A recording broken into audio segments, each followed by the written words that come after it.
नमस्कार मित्रों, मैं पंडित कैलाश चंद्र जोशी आपका स्वागत करता हूं अपने YouTube चैनल संस्कृति सीरीज में। मित्रों, आज मैं आपके साथ घी संक्रांति पर चर्चा करने वाला हूं।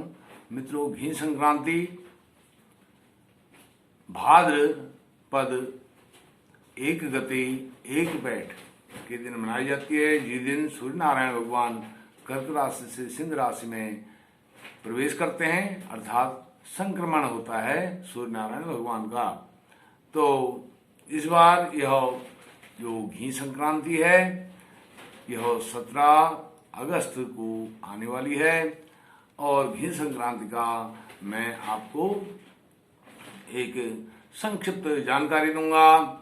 इसका वैज्ञानिक, धार्मिक, आध्यात्मिक, सांस्कृतिक क्या क्या दृष्टिकोण इसमें छुपा हुआ है। मित्रों, सर्वप्रथम आप मेरे इस वीडियो को लाइक कीजिए और मेरे चैनल को सब्सक्राइब कीजिए। अपने मित्रों से भी मेरे चैनल को सब्सक्राइब करवाइए तथा मेरी इस वीडियो को अपने सभी मित्रों के साथ शेयर भी कीजिए। मित्रों, घी संक्रांति पर चर्चा आरंभ करते हैं। इस वीडियो को आप बीच बीच में स्किप मत कीजिए, क्योंकि इसमें बहुत अच्छी जानकारियां छिपी हुई हैं। कोई भी जानकारी आपसे रह नहीं जाए, छूट नहीं जाए, इसलिए इसको ध्यान से आरंभ से अंत तक देखिए। मित्रों, सूर्य नारायण भगवान सिंह राशि में इस दिन प्रवेश करते हैं एक गते भाद्रपद को। भादो के महीने एक गते और एक पैठ भी उसको कुमाऊनी भाषा में कहते हैं। और सिंह राशि में जब प्रवेश करते हैं तो सिंह जो है शेर जैसा सूर्य नारायण भगवान का तेज होता है और सिंह राशि सूर्य नारायण भगवान की अपनी राशि है। तो सूर्य नारायण भगवान ग्रह राज हैं, सभी नवग्रहों में सबसे ओजस्वी हैं, तेजस्वी हैं, शक्तिमान हैं और ग्रह राज हैं। दूसरा, जो सिंह राशि है, सिंह राशि में प्रवेश करने का मतलब यह है जैसे सभी पशुओं में सिंह शेर बहुत शक्तिशाली होता है और वह वन का, जंगल का राजा होता है और मनुष्यों को भी, और जितने भी मनुष्य हम हैं, हम सबको भी जो शक्तिमान होता है, ताकतवर होता है और ओजस्वी तेजस्वी होता है, उसको भी शेर की संज्ञा दी जाती है। और तीसरा है घी। घी जो है जितने भी खाद्य पदार्थ हैं, पेय पदार्थ हैं, जो मनुष्य शरीर को शक्ति प्रदान करते हैं, उनमें सर्वश्रेष्ठ शक्तिमान, शक्ति देने वाला शक्ति प्रदाता घी है। इसलिए सूर्य नारायण भगवान, सिंह और घी, इन तीन बातों का, तीन शब्दों का, तीन अवयवों का, तत्वों का यहाँ पर योग संयोग है। तो इसमें वैज्ञानिक, धार्मिक, आध्यात्मिक, सांस्कृतिक, यह सारी चारों चीजें इसमें समाहित हैं। इस प्रकार से तो एक गते भादो के महीने यह घी संक्रांति इसलिए मनाई जाती है, विशेषकर कुमाऊं में, गढ़वाल में, उत्तराखंड में, क्योंकि यह संपन्नता का प्रतीक भी है। और एक गते जो भादो होता है वह वर्षा ऋतु के ठीक मध्य में पड़ता है।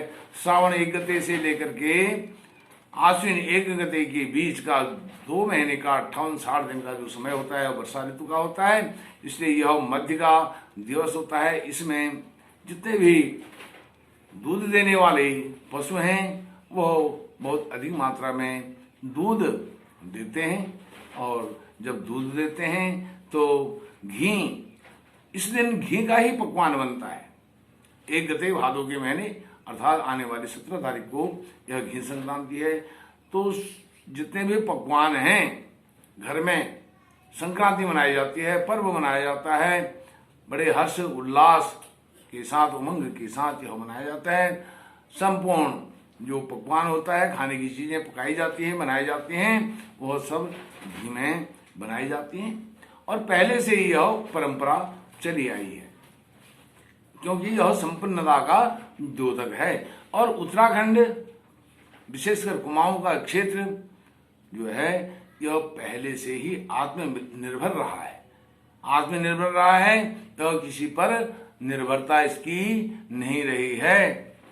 यह आत्मनिर्भरता का भी द्योतक है, क्योंकि उत्तराखंड कुमाऊं पहले से ही आत्मनिर्भर इस प्रकार से रहा है, जितने भी खाद्य पदार्थ हैं वह स्वयं उसका उत्पादक रहा है, उत्पादन करता रहा है। केवल नमक और गुड़ इसकी उसको आवश्यकता थी प्राचीन काल में। आज तो आवागमन के साधन हो गए हैं, सड़क मार्ग हो गया है, इसलिए आज सब कुछ वहां पर सुलभ है। लेकिन पहले वह आत्मनिर्भरता, कोई भी चीज उसको बाहर से नहीं मंगानी पड़ती थी। और अब घी संक्रांति के दिन यह पकवान, खाने की चीजें सब घी में बनाए जाते हैं। और यह बालों पर, जैसे हम तेल लगाते हैं बालों पर भी घी लगाया जाता है। उस दिन तेल नहीं लगाया जाता है, घी लगाया जाता है। और पूरे बालों पर नहीं भी लगाएं, जहां हमारी मांग है उस मांग पर थोड़ा सा 2 बूंद घी के अवश्य ही डालते हैं, हाथ पर स्पर्श करके जरूर डालते हैं। तो इस प्रकार से यह संपन्नता का द्योतक है। और कहा जाता है, एक किंवदंती है, कहीं शास्त्र में इसका उल्लेख नहीं है, लेकिन शास्त्रीय दृष्टिकोण इसमें क्या है वो भी मैं आपको बताऊंगा। कहा जाता है जो इस दिन घी का पकवान, घी का इस्तेमाल नहीं करता है, उपयोग नहीं करता है, उसका पुनर्जन्म में अगला जन्म जब होता है उसमें वह घेंगा बनता है, अर्थात स्नेल कहते हैं इंग्लिश में, घेंगा बनता है। अब घेंगा बनता है नहीं बनता है, यह एक किंवदंती है। इसको आप अंधविश्वास, रूढ़िवादिता भी कह सकते हैं। लेकिन अब यह घेंगा बनता है करके लोगों को इस तरह से थोड़ा सा डराया गया है ताकि यह घी का प्रयोग करें। अर्थात इसका मतलब यह है कि घेंगा बनता है अर्थात उसका पुनर्जन्म होता है। जो घी का इस्तेमाल नहीं करता है उसका पुनर्जन्म होगा, और जो घी का इस्तेमाल करेगा उसका पुनर्जन्म नहीं होगा, उसको माँ के गर्भ में वास नहीं करना पड़ेगा, जैसे मृत्यु लोक में उसका फिर से पुनरावर्तन, पुनरागमन, पुनर्जन्म नहीं होगा।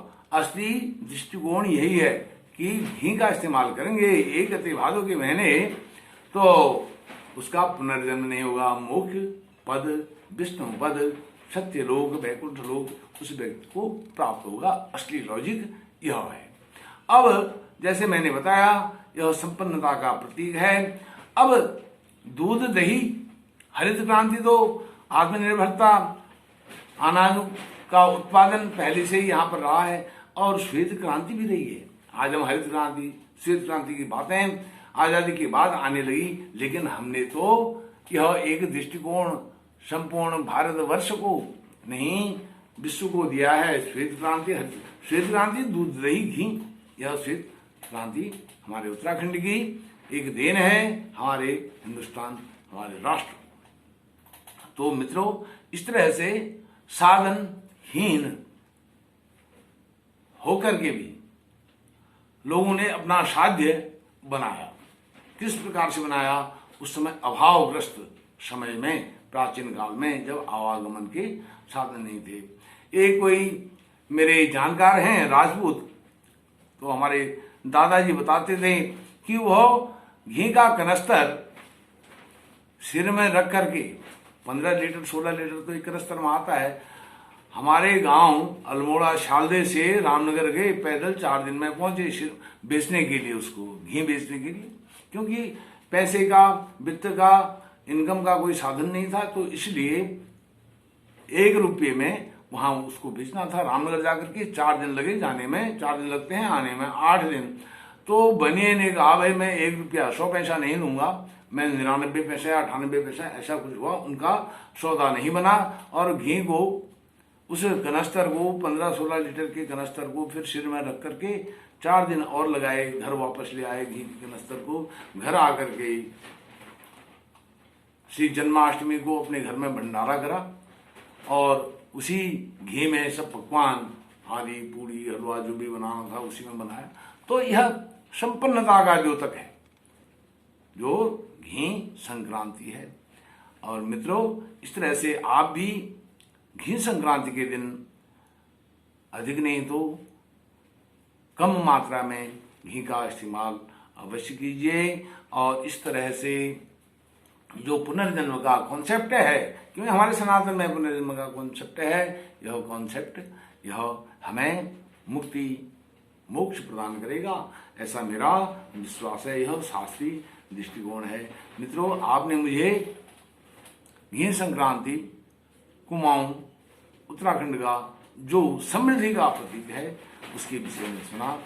आप सबको, सभी उत्तराखंड वासियों को, संपूर्ण देश को, संपूर्ण राष्ट्र को, समाज को घी संक्रांति 17 अगस्त की हार्दिक मंगल शुभकामनाएं देते हुए मैं अपनी वाणी को विराम देता हूँ। नमस्कार।